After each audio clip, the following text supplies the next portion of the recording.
chapter 105, verse 16. Moreover, he called for a famine in the land. He destroyed all the provision of bread. Verse 17.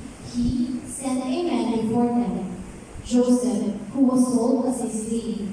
Verse 18. He hurt his feet with fetters. He was laid in irons.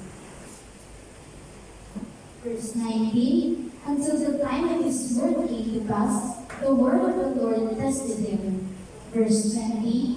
The king sent and released him. The ruler of the people let him go free.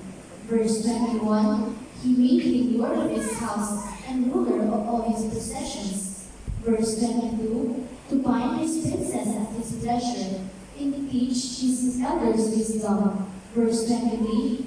Israel also came into Egypt, and Jacob dwelt in the land of Ham. Verse 24.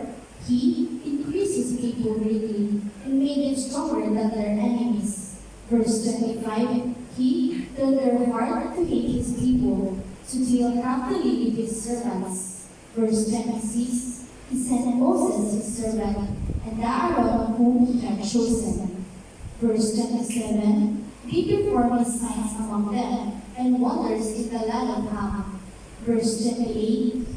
He sent darkness and made it dark, and they did not rebel against his word. Verse 29. He turned their waters into blood, and killed their fish. Verse 30. The land abounded with frogs, even in the chambers of their kings. Amen.